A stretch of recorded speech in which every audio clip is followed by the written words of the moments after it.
You want to know what the hardest part about being thrown out of my own son's house is? It's not the door that slams behind you, it's the realization that the family you gave everything to doesn't even see you as human anymore. March 2020, when the world was gripped by fear, I was blindsided by something even worse than the pandemic: betrayal. Jennifer, my daughter-in-law, looked me dead in the eyes, and with a venomous calm, she said, "Get out of here, Jim. I run this house now." I stood there, my hand clutching my suitcase, as the weight of her words crashed over me. My son, Mike, stood silently in the background, too afraid to speak up, too loyal to her to defend the man who raised him alone. And in that moment, I realized, it wasn't just the door I had to leave behind. It was my son's love, his respect, everything I thought I had worked for. Before we continue, please subscribe to the channel and tell us where you're listening from. Trust me, you'll want to hear what happens next. I didn't realize how much weight those words would carry until I was sitting alone in my apartment that night.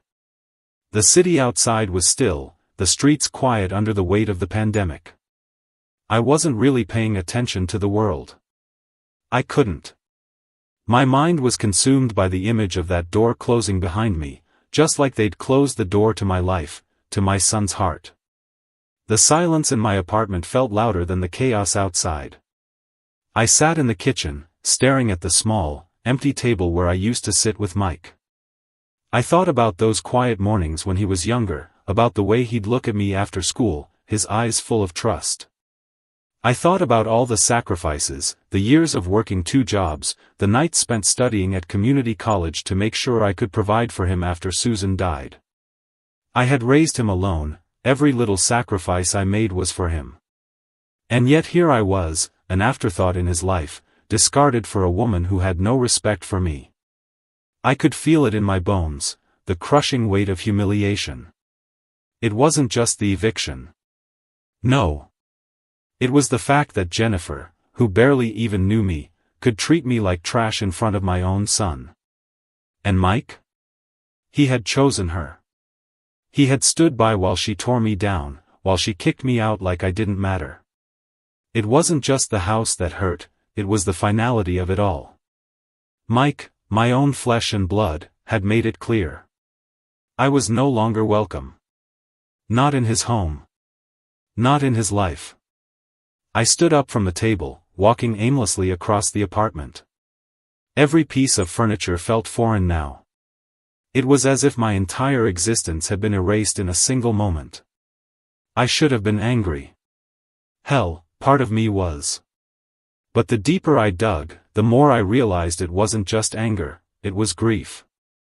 I grieved for the man I thought I was. The man who had always been there for his son, who had given everything for him. I grieved for the father who thought he could still be of value, even in his old age. And most of all, I grieved for the family I'd worked so hard to protect, the family that now saw me as nothing more than a nuisance. But grief doesn't last forever.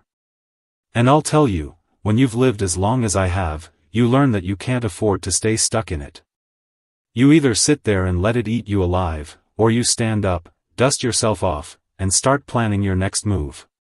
And that's exactly what I did. I sat back down at the kitchen table, the cold light of the lamp flickering above me. I pulled out a pen and a small notepad, the only tool I had left in this new war. I started making a list. What had happened? What did I need to do to fix this? Who had wronged me? What could I use? And that's when it hit me. Jennifer thought I was weak.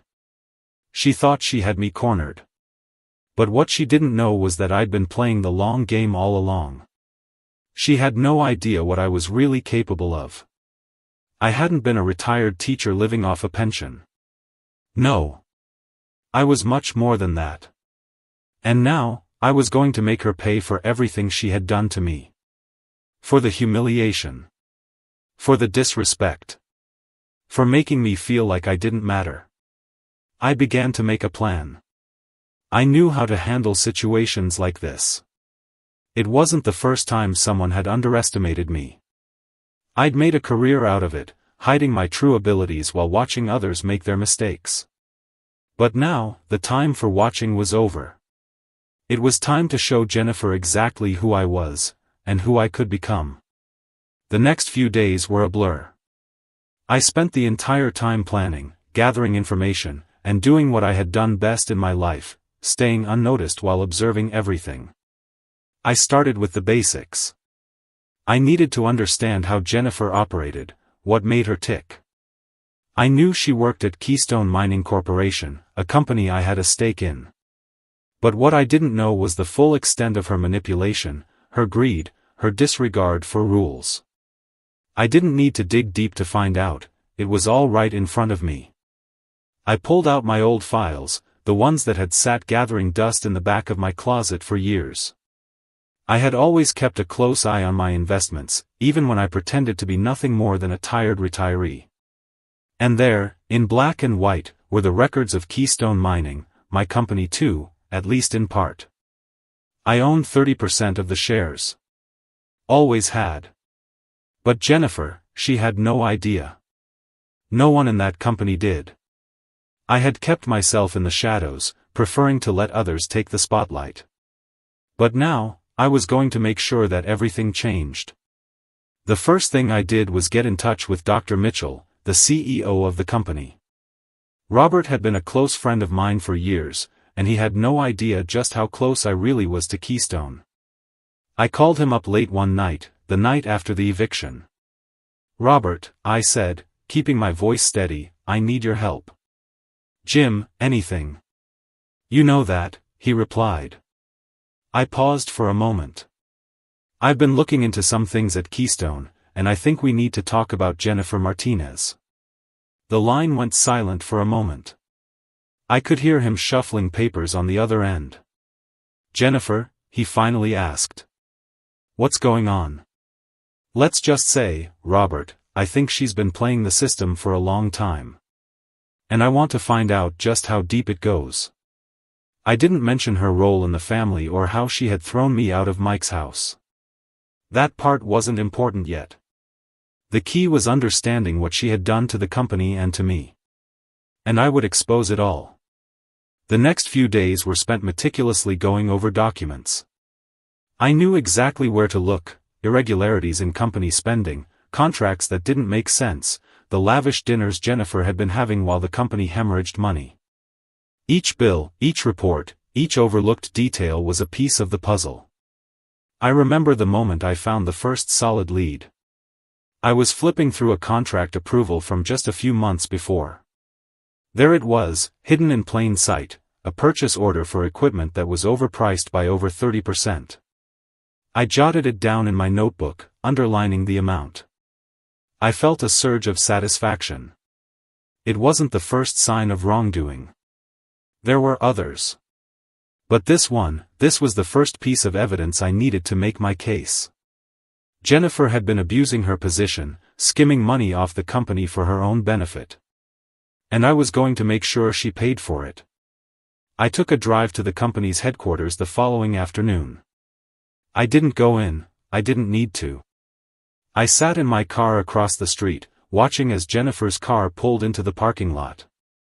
She had no idea that just a few weeks ago, I'd been sitting at home pretending to be nothing. Now, I was quietly pulling every string I needed to unravel her carefully built world. I went back home that night and made more notes. I reviewed everything I had learned about Jennifer's movements, her financial decisions, her social media posts. Her entire life was laid bare in front of me. She had been careless. Too confident in her position. And now, I had enough to tear it all down. I couldn't do this alone, though. I needed Dr. Mitchell. I needed him to help me with the formalities, to give me the leverage I needed to expose Jennifer. So I called him again, and this time, I had a plan. "I want to go public with this, Robert," I told him. "I want to let everyone know who she really is." There was a long pause on the line. "Are you sure, Jim? Once this goes public, there's no turning back." "I'm sure." My voice was firm. "Jennifer needs to be held accountable. And I need to do it in a way that makes her realize just how far she's fallen." I had been playing this game for years, but now the stakes were higher than they had ever been. Jennifer had underestimated me, and now it was time to show her exactly who I was. I couldn't go in guns blazing. No, that wasn't my style. What I needed was a slow burn, something so meticulous that when it finally hit her, it would knock the wind out of her. The first thing I did was gather everything I had learned about her. I wasn't going to let a single detail slip through my fingers.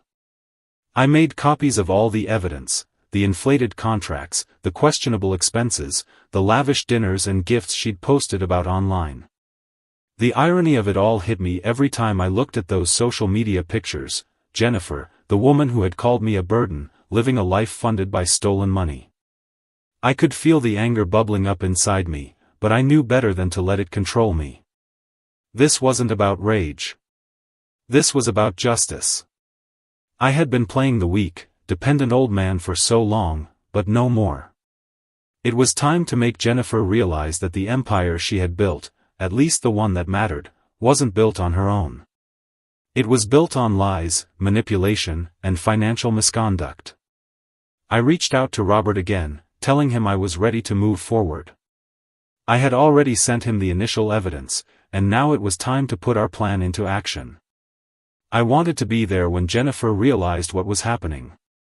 But I needed to be strategic about it. "Robert," I said over the phone one evening, "I want to have a conversation with you about Jennifer. I need you to know exactly what I'm doing. Jim, you've been very careful with this. What's your next move? I want to meet with you tomorrow. I'll bring everything, documents, contracts, and everything I've found on her." I could hear him nodding on the other end. "Understood. Let's do it," he said, his voice cool and professional, but I knew Robert could sense the weight of what we were about to undertake. This wasn't just about saving the company from financial ruin, it was personal. Jennifer had made it personal the moment she thought she could push me out of my own family. The meeting was set for the next afternoon. I arrived early, as I always did when it came to important matters. The conference room was empty except for Robert, who greeted me with a firm handshake. I laid out the documents on the table, each one neatly organized. I couldn't help but feel a rush of satisfaction as I flipped through the pages, one by one, laying out the full extent of Jennifer's misdeeds. There were receipts for dinners she had charged to the company, contracts she had approved with inflated prices, and even pictures of her flaunting her new purchases she couldn't have possibly afforded on her own salary. "I've made copies of everything, Robert. I want to make sure we have enough to bring her down," I said, my tone calm, almost detached. He studied the documents for a moment before looking up at me. "This is going to be difficult, Jim. You know that, right?" "I know," I replied. "But it needs to be done. I've lived my life in the shadows, watching people take what they want, using others for their own gain. Jennifer has been stealing from the company, from me. Now she's going to pay the price." The plan was coming together. But this wasn't going to be an overnight victory. Jennifer wasn't going to crumble easily. She would fight. I knew that. But I had patience, and this would unfold exactly the way I wanted it to. I continued gathering more evidence, keeping my eyes and ears open. I started making casual visits to the company, walking through the halls with an air of confidence that I hadn't had in years. No one knew who I was. I was just the quiet, retired man who had nothing to offer. But in reality, I was the person who could bring everything she had built crashing down. And it would be so much sweeter knowing that she never saw it coming. I've never been one to act impulsively. For me, everything has always been about timing. The right moment, the right pressure, the right move. And after weeks of careful preparation, I was starting to see the first signs of Jennifer's nerves beginning to crack. It wasn't anything too obvious yet, just a small change in her behavior that told me everything I needed to know. I remember the day it all started shifting. It was a Thursday, and I had just finished reviewing a few more of Jennifer's financial approvals when I got a call from Dr. Mitchell. "Jim," he said, his voice a little more serious than usual. "We need to talk. Jennifer's been acting strange." "Strange how?" I asked, sitting back in my chair, my fingers tapping on the edge of the desk. "She's been nervous, distracted. I heard her asking a few questions about the company's shareholders today, questions she shouldn't be asking. I think she knows something's off." I couldn't help but smile. It was working. All those small steps, those subtle moves I'd made to get her to second-guess herself, had begun to pay off. "I'll meet you tomorrow," I said. "Let's figure out how to turn up the heat a little. Just enough to get her talking."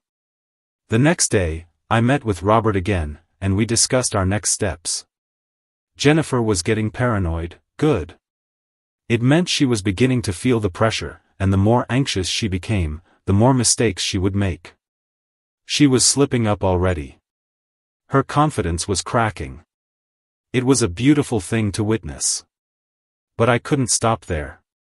I knew I needed to keep pushing, to make her feel like she was losing control. I needed to plant seeds of doubt, not just in her mind, but in Mike's as well. So, I began laying the groundwork. Subtle conversations, little comments that would make him question everything he thought he knew about Jennifer. On Friday evening, I called Mike. I knew Jennifer would be at work, and the kids would be busy with their homework. It was the perfect time. "Hey, Mike," I said casually, "you know, I've been hearing some rumors about the mining industry lately. Companies are starting to get audited more closely, especially with the pandemic hitting. Have you heard anything from Jennifer about that?" There was a pause on the other end, and I could almost hear the wheels turning in his head. "Yeah," he replied slowly. "Jennifer's been talking about the company getting some new procedures, but I thought it was just a routine thing. She didn't say much." I could tell he was nervous. This was exactly what I wanted. I wasn't going to let him see it all at once. No, I would let him slowly realize the truth, just as Jennifer was beginning to. "Just keep an ear out, Mike. I've been hearing things, and it never hurts to be cautious. You know I worry about you and the kids." It was a harmless enough comment, but I could feel the tension rising between us. Mike had no idea what was coming. He didn't know that every question I asked was chipping away at the life he thought he had. The next few days were crucial. Jennifer's behavior at work was becoming more erratic. She was taking longer lunches, avoiding Dr. Mitchell's calls, and getting visibly frustrated in meetings. And then, on Monday, I saw something that would send her over the edge. I had made another casual visit to the company's headquarters, just to see how things were going. I was walking down the hallway when I saw Jennifer talking to one of the junior managers, a guy named Dan. She was speaking to him in a low, tense voice, her hand nervously flipping through a folder of papers. I couldn't hear the conversation, but I could see her face, a mixture of anxiety and anger. She was on the edge, and she didn't even know it. She was starting to crack under the pressure I had been applying, and it was only a matter of time before she did something reckless. I took out my phone and snapped a few photos from a distance, just enough to make sure I had proof of her unprofessional behavior. The way she was avoiding the people she worked with, the way she was becoming more defensive, these were the signs that she knew her world was about to come crashing down. That evening, I made sure to leave Mike another subtle hint. This time, it was a text message. "I just wanted to remind you that when things get tense, people can do desperate things. It's always good to know what's going on behind the scenes." It wasn't direct. It wasn't obvious. But Mike had been living in the shadow of Jennifer's lies for too long. I wasn't going to let him stay in the dark anymore. By the end of the week, the walls were closing in. Jennifer's every move felt more frantic, more desperate. She was walking a fine line, and I could see the fear starting to show in her eyes when I passed her at work. She knew something was coming. But she didn't know who was behind it. The day had finally arrived. The moment I'd been working toward for weeks. Jennifer had no idea that she was walking into a storm of her own making. The pressure I'd been applying was about to pay off in ways she never saw coming. I knew she'd be at the office early. She always was. So, I made sure I arrived before her. I slipped into the conference room, laying out the final pieces of evidence in front of me: documents, receipts, contracts, photos of her lavish dinners, and the incriminating financial records. Dr. Mitchell arrived just after I had finished setting up. He looked at the materials I'd laid out and gave me a subtle nod of approval. "This is it, Jim," he said quietly. "This is the moment." I could feel the tension building in my chest. But there was no turning back now. I had to go through with it. I was going to expose Jennifer in front of everyone, show her exactly what she had done, and destroy her carefully constructed facade. The board meeting was scheduled for 10 a.m., and Jennifer always liked to be the first one in, so I knew she'd arrive a few minutes early to prep for her usual grand entrance. It was her routine, and like all routines, it was about to be shattered. As the clock ticked closer to 10, I could feel the anticipation in the air. The silence in the conference room was deafening. I sat in my chair, calm, focused. In a way, this felt like any other day I'd spent in boardrooms over the years, but it wasn't. This was my moment, the culmination of everything I had planned. The door opened, and there she was, Jennifer, walking into the room with that same smug look on her face. She didn't even acknowledge me at first. She went straight to the front, setting down her briefcase, and flipping through her notes, clearly oblivious to the storm waiting for her. I could feel a slight smile creeping onto my face. This was it. "Morning, Jennifer," I said, my voice as calm as it had been throughout this whole process. She looked up, momentarily startled by the fact that I was already sitting there. I could tell she was trying to suppress her surprise. She wasn't expecting me to be here this early. "Jim," she said, her voice colder than usual. "What are you doing here? We don't start for another 15 minutes. I didn't answer right away. Instead, I simply stood up and walked over to the table. I could hear the quiet hum of the air conditioning in the background, but it felt like the room was holding its breath. This was the calm before the storm. With a smooth motion, I pulled out the stack of documents I'd been gathering over the past few weeks, documents that detailed every crime, every lie, every penny Jennifer had taken from the company. I dropped the stack onto the table in front of her with a soft thud. Jennifer's eyes widened in shock. She opened her mouth to say something, but I didn't give her the chance. "You've been stealing, Jennifer," I said, my voice low but steady. "For years, you've been using this company as your personal piggy bank. And you thought you could get away with it. Well, you're wrong." The color drained from her face as she looked down at the papers, her mind racing to make sense of what was happening. But it was too late. The evidence was undeniable. She couldn't talk her way out of it. "I've seen everything," I continued, not giving her a chance to interrupt. "The inflated contracts, the overpriced purchases, the way you've been living a life far beyond your means. You were careless, Jennifer. Too confident. And now, everyone's going to know what you've done." I looked over at Robert, who had been quietly observing from the back of the room. His expression was unreadable, but I could tell he was waiting for me to deliver the knockout blow. "What's going on here, Jim?" Jennifer finally managed to croak out, but her voice was shaky. She was no longer the confident woman who had belittled me months earlier. No, she was panicking now. "Let's make it official, shall we?" I said, turning to Dr. Mitchell. "Robert, would you mind calling the board in? It's time they hear the truth." Dr. Mitchell didn't hesitate. He picked up the phone, dialed, and within moments, the other board members began to file into the room, their faces curious, confused, and uncertain of what was going on. As they sat down, I stood back, my gaze fixed on Jennifer. I could see the sweat starting to form on her forehead, the way she shifted uncomfortably in her seat. She was unraveling, and I was savoring every second of it. Everyone, I began, addressing the board members, I've been investigating some irregularities in our financial reports. After thorough research and extensive documentation, I can say without a doubt that Jennifer Martinez has been embezzling funds from the company for years. The room was silent for a moment, the shock and disbelief sinking in. Jennifer's face turned a deeper shade of red as the weight of the accusation hit her. "You're lying," she said, her voice trembling. "This is insane. I have nothing to hide. This is a complete misunderstanding."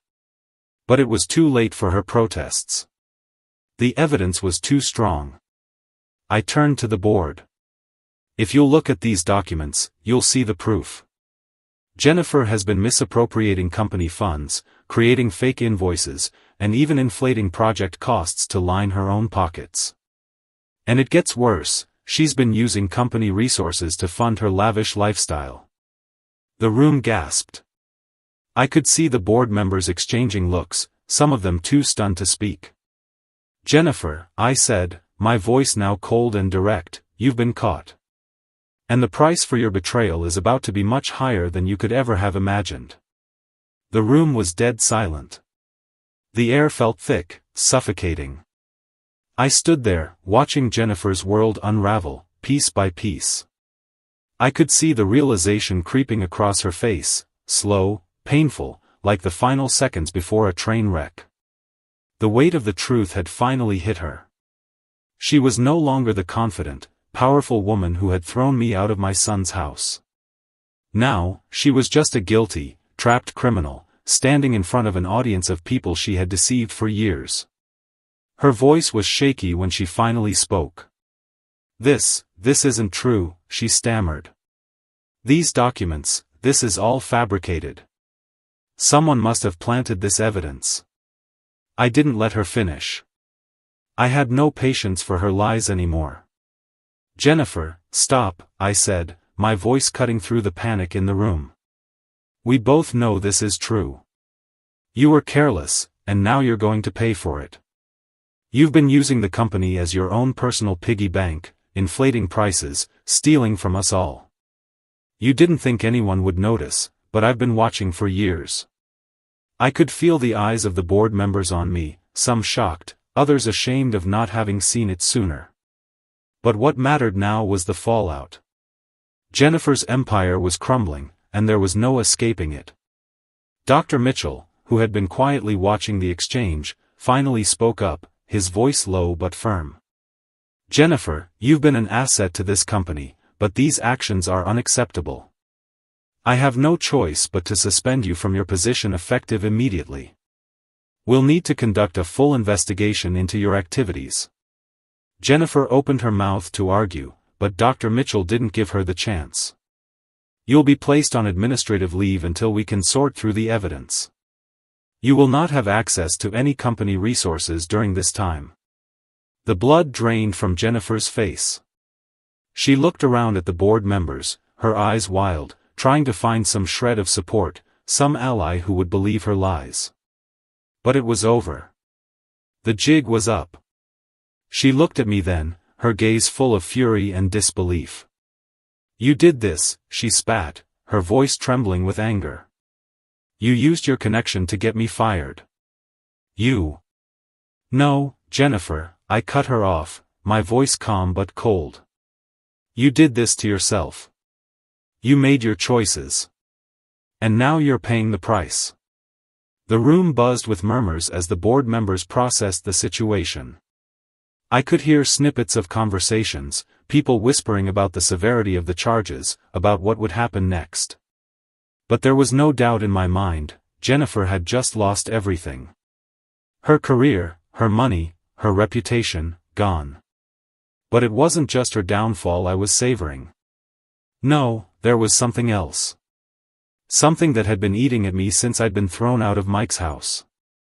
I had done this to Jennifer, yes, but I was also doing it for myself. The humiliation, the disrespect, it had built up in me over years. Every time she belittled me, every time Mike stayed silent, I felt a piece of myself dying. But now? Now I had power. I had control. And nothing felt sweeter than that.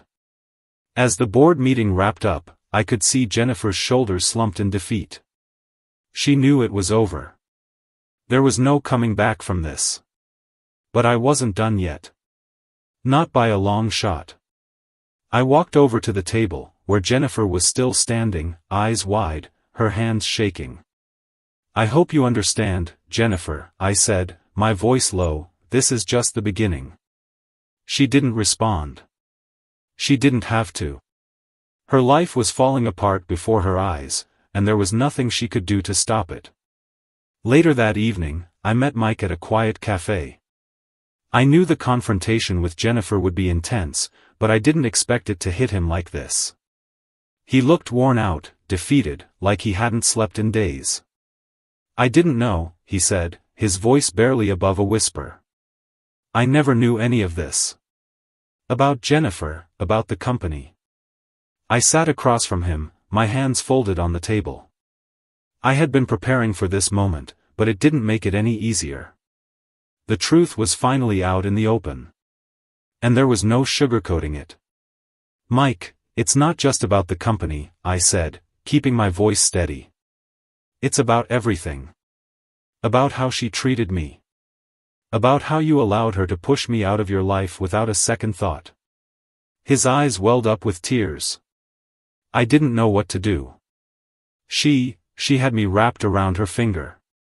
"I thought I was protecting you, but I was blind to everything." I could see the pain in his face, the regret. But it wasn't enough. It was too late for apologies. "You've made your choices, Mike," I said softly. "And so have I." I stood up to leave, but I paused at the door. "I'll always be here for you, Mike. But you need to decide what kind of person you want to be. Don't let her ruin you, too." The weeks that followed were a blur, but in the best possible way. I watched as Jennifer's life, once so meticulously curated, began to collapse. Her career, her reputation, and the lavish lifestyle she had flaunted, gone. She had spent years building an illusion, hiding behind lies and manipulation, thinking she was untouchable.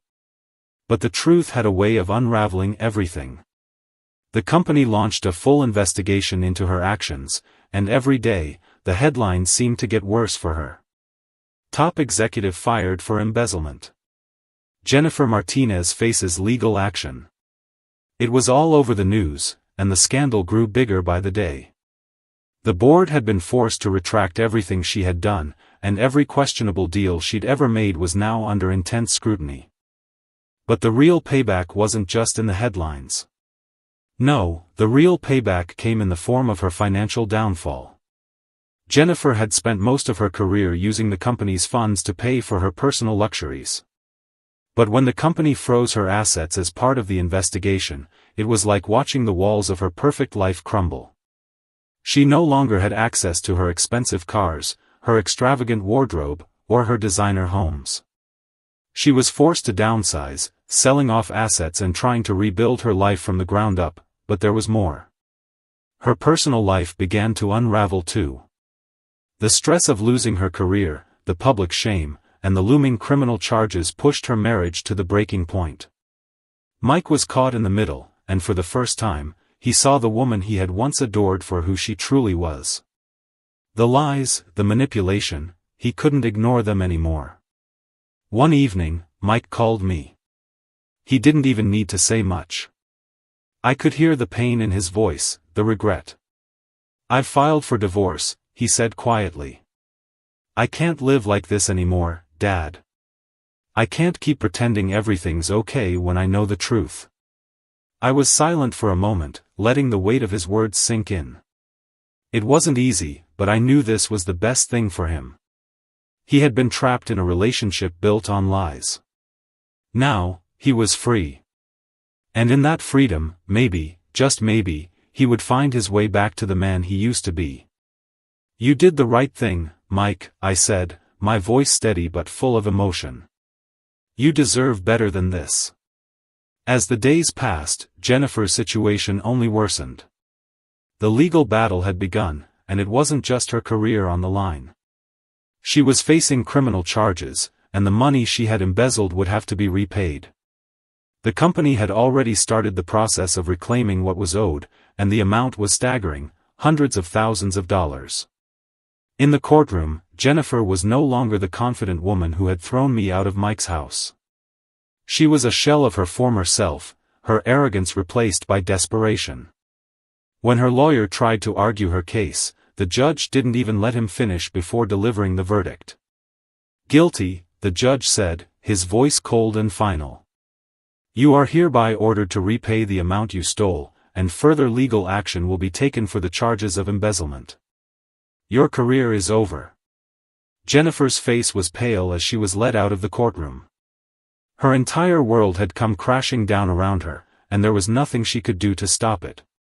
The justice I had been seeking for so long was finally served.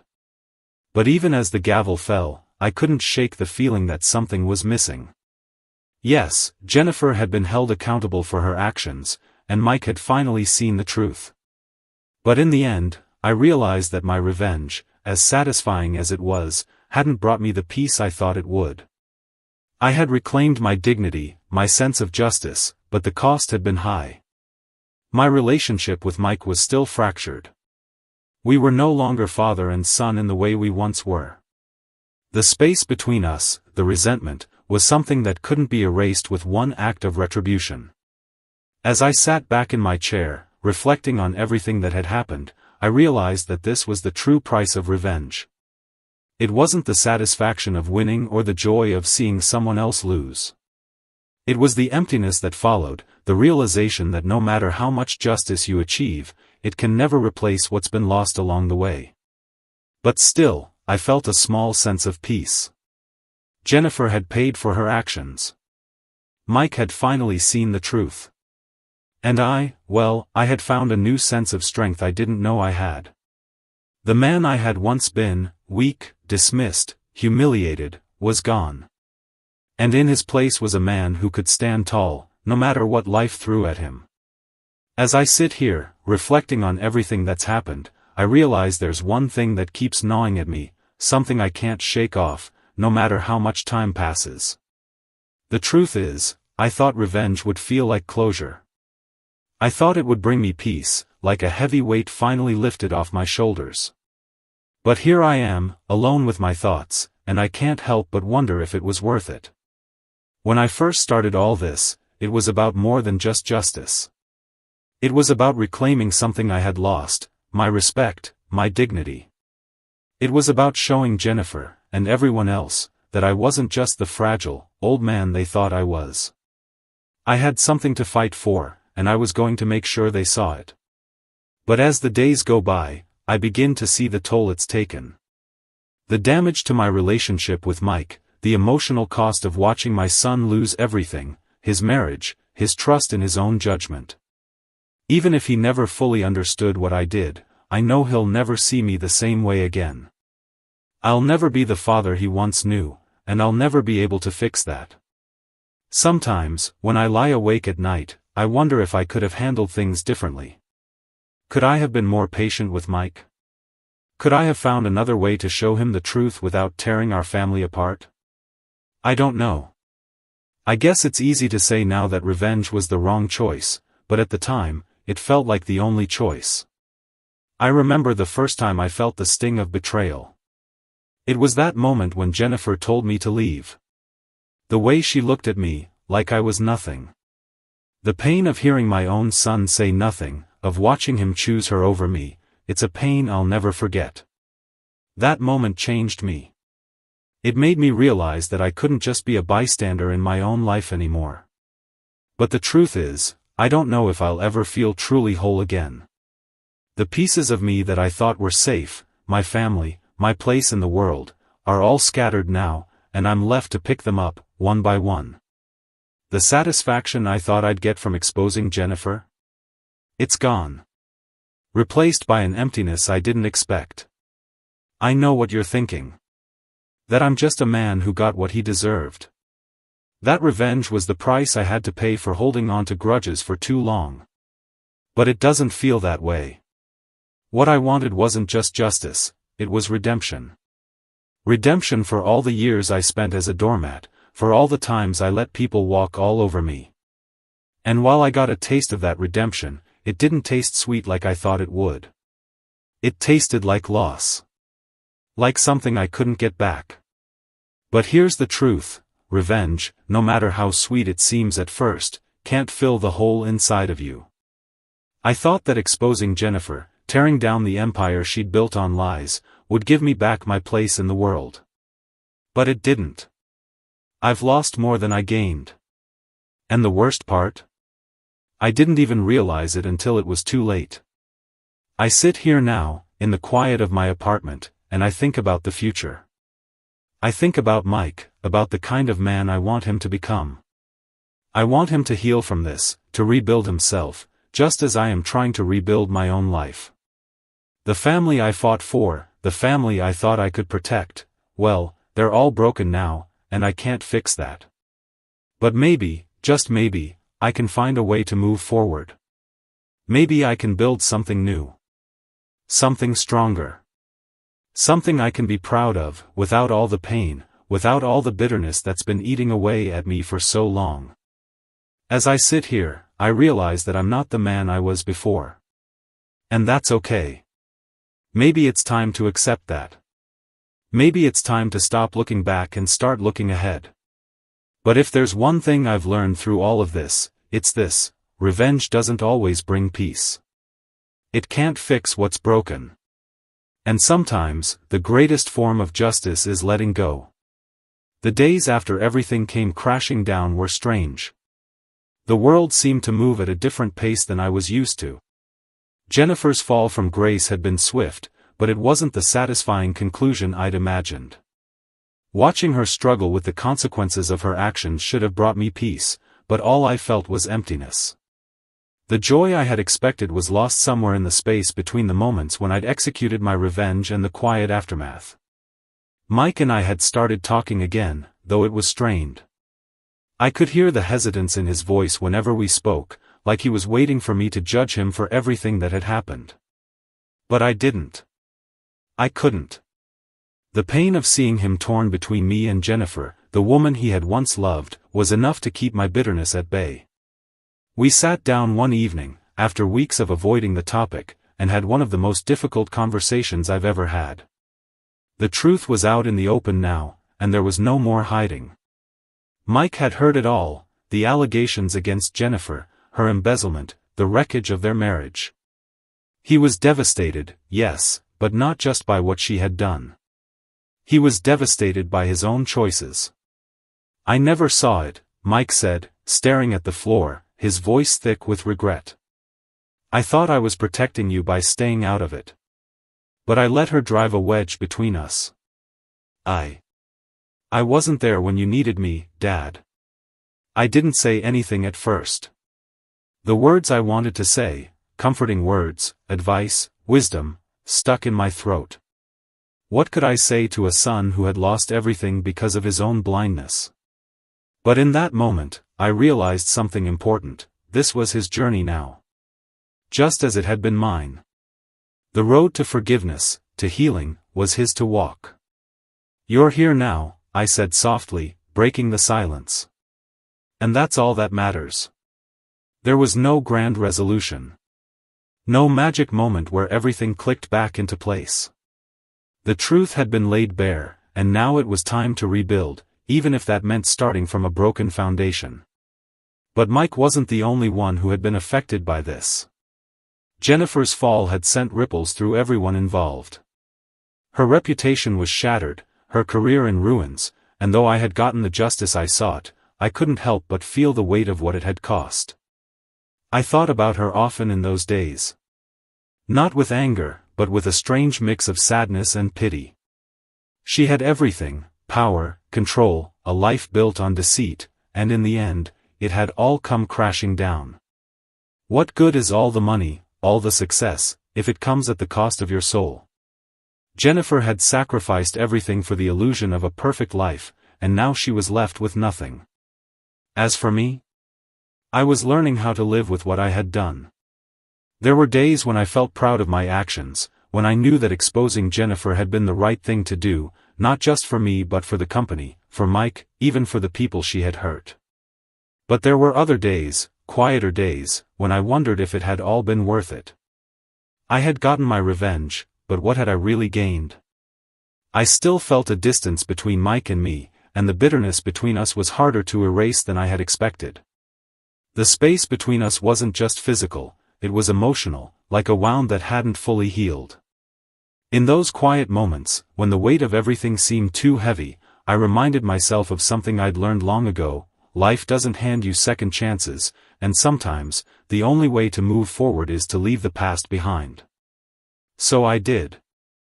I began to focus on the future, on what I could build next, and on the relationship with Mike that still had a chance to heal, even if it was slow and messy. I started volunteering at local shelters, offering my time to those who needed it most. It didn't make the past disappear, but it gave me something to hold on to, something tangible to remind myself that I wasn't just defined by the mistakes I'd made or the revenge I'd exacted. I was more than that. As for Jennifer, I never saw her again after that courtroom. The last I heard, she was living in a small apartment, trying to pick up the pieces of her life. The last I knew, she was still trying to find a way to rebuild, without the wealth, the status, or the family she'd once held so tightly to. Years have passed since that fateful day in the courtroom, and as I sit here today, watching my grandchildren play in the yard, I realize how much time has healed. Or maybe, more accurately, time has made me learn to live with the scars. The pain of betrayal, the joy of revenge, the emptiness that followed, all of it is now a part of who I am. But as I watch my little ones running around, laughing, oblivious to the world's complexities, I finally understand something. Life isn't about holding on to what you've lost. It's about what you decide to do with what you have left. Mike and I have come a long way. It hasn't been easy. There are still moments when I can see the hesitation in his eyes, when he questions himself. But we've found a way forward, together. We meet more often now, sharing meals, talking about life, and rebuilding the bond we almost lost forever. I think he understands now, in a way he didn't before, why I did what I did. It wasn't just about revenge, it was about showing him that there's always a price to be paid for betraying family. But here's the ironic part: the one person I thought I'd never speak to again, Jennifer, she's the one who ended up teaching me the most. I had been so focused on punishing her, on making her pay for what she did, that I never stopped to think about why she did it in the first place. Now, looking back, I see a woman who was just as lost as I was. Maybe more so. She had climbed to the top of the world only to find out it wasn't where she belonged. She had everything, but she was still empty inside. In the end, she lost everything: her career, her marriage, her reputation, because she was never truly herself. She was always playing a role, pretending to be someone she wasn't, someone she could never truly be. And the thing is, I think I finally get it. Jennifer's downfall wasn't just about the lies she told or the money she stole. It was about the person she had become, the person she thought she had to be in order to be loved, to be respected. And it's that same person I had to confront in myself. In the end, we were both victims of our own egos, our own need to prove something to the world. I sought revenge to reclaim what I thought was mine, and she sought power to fill the void inside her. But in the process, we both destroyed what mattered most. That I've learned a lot about forgiveness these past few years. Not just forgiving others, but forgiving myself. The truth is, revenge didn't fix everything. It didn't bring my family back, it didn't heal the wounds, and it didn't make me whole again. But it taught me something I hadn't known before: justice isn't always what we think it is. Sometimes, it's just learning to let go. Mike's divorce from Jennifer was finalized years ago. He's remarried now, to someone who actually understands him. Someone who sees the man he's become, not the man Jennifer tried to turn him into. I've watched him become the father I always hoped he would be, and it fills me with pride. As for me, I'm living my life. It's quieter now, more peaceful. I've learned to appreciate the small things, the mornings when I wake up and hear the sound of my grandchildren's laughter, the late-night talks with Mike about everything and nothing. The scars of the past will always be there, but they don't control me anymore. I've made my peace with it all.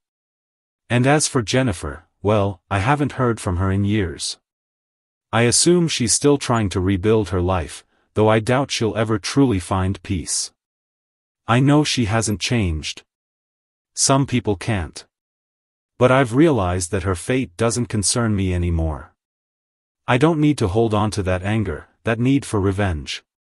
It's hers to deal with, not mine. As I sit here, watching my grandchildren grow up, I realize that they will never understand the weight of the past that I carry. And that's okay. It's a burden I'll carry with me, but it's not something I need to pass down. The world is theirs now. And I've done my part to make sure they never have to face the same mistakes. They'll grow up with the lessons of my life, lessons I hope they'll learn without the pain I had to go through. And when they ask me about the past, when they want to know what happened to their grandfather and why things are the way they are, I'll tell them the truth, that life has a funny way of teaching you the hard lessons. But the greatest lesson of all is this: you didn't lose me, you gave me away.